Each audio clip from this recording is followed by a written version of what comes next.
Good afternoon, food science foodies. Thank you so much for clicking on this video. Have you ever wondered why you never see calories listed as 173.3 calories or fat listed as 22.8 grams?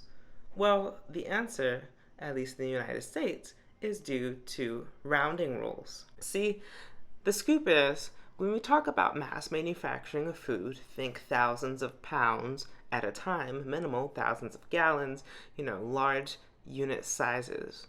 There is an inevitable amount of variability, right? So think of having a Cheerio.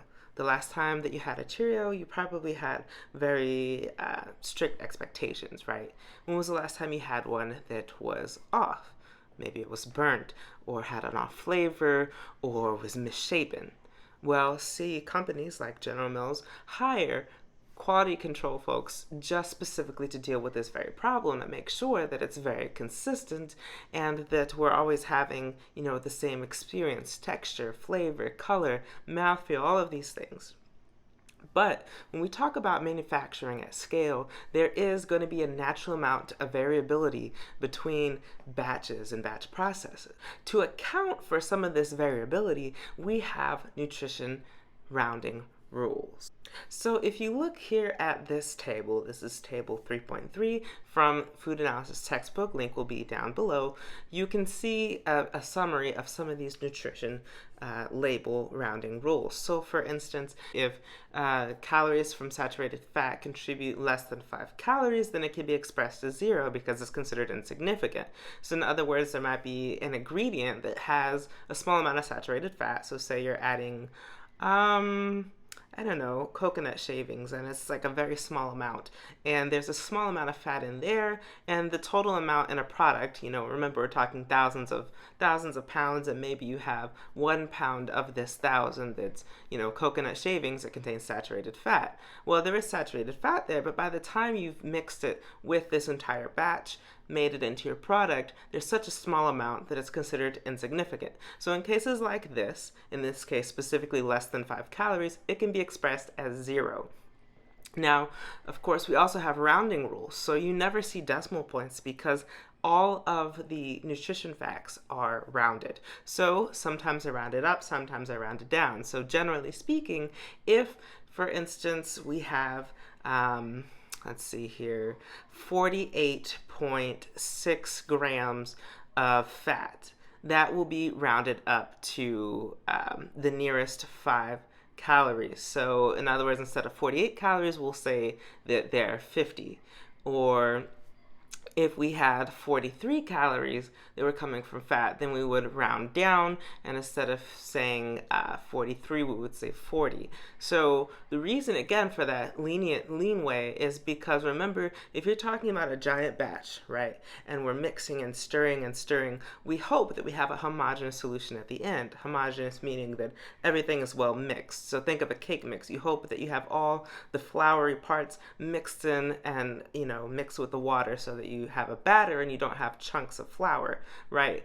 But when we're at such large scale, sometimes it doesn't happen perfectly. So in other words, we might have one bar that's sitting exactly at 40 calories, and we might have one bar that's sitting at 45 calories from fat because maybe the fat didn't get dispersed as well.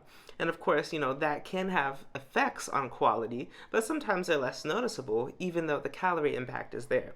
Now, that being said, there are strict rules for some products. For instance, products like orange juice or something that contains a natural amount of vitamins. For instance, orange juice has vitamin C. If it's naturally containing those vitamins, meaning that they weren't added, that they were a part of that fruit, vegetable, meat, whatever the food source may be, then those vitamins and minerals must be present at least 80% of the claim on the label. What that means is if they're claiming 100 milligrams of vitamin C, there have to be at least 80 milligrams of vitamin C in that product to be legally sold in the United States. If that product falls below 80%, even at 79 milligrams out of 100, that product is no longer legally allowed to be sold. And because of that, we have many shelf lives that are ended due to expiration of things like vitamins, especially, for instance, vitamin C. Now, that being said, there's also upper limits. So, no food product is allowed to go over 120% in terms of things like calories and added sugar. If a product is found to be over 120% of what is claimed, meaning if they're claiming it's 100 calories but actually it's 121 calories, then that product is also not legally able to be sold. So in other words, there is kind of this 20% margin of error. If you are 20% above what you're claiming, you're going to be, that's unacceptable and your product can be pulled. And in some cases, if it's 20% below, again, unacceptable and can be pulled. Now, there's even a special rule for products that are fortified. In this case, when we say fortified product, that means that vitamins and minerals were added in and were not naturally present. So if we think of bleached and enriched flour, it's enriched because vitamins and minerals have been added back in. Now, in that case, it's to accommodate for the ones that were lost during part of the processing, but in any case, they were added. And because they were added, they must be present in at least 100% level of what is claimed. So if I say there are 10 milligrams, there have to be at least 10 milligrams of niacin or whatever vitamin I'm claiming. Now, a lot of foods that are enriched are actually going to have more vitamins and minerals, a higher percentage, than what is actually claimed on the label. This is again because vitamins can deteriorate, and if the product is found to have less than the amount claimed and it's an enriched product, it's not legally allowed to be sold in the United States. So a lot of times products that make a claim for something like vitamin C will actually have a higher amount than what they're claiming. So with that being said, you can see that there is a certain degree of flexibility within products and product categories. Now, of course, we haven't even gotten into things such as health claims or reduced fat, light, or any of those technical meanings, because those all have different legal definitions and different rounding rules. So with that being said, I hope that this video helped to clarify a little bit about the nutrition label, helped you understand a little bit better what you're seeing and why some of these things are rounded the way that they are. And I hope that this has brought a little bit of clarity to your nutrition label. Thank you so much for watching. Please just hit the like button. That's all I ask. And hit the subscribe if you're really enjoying the content. Have a great day.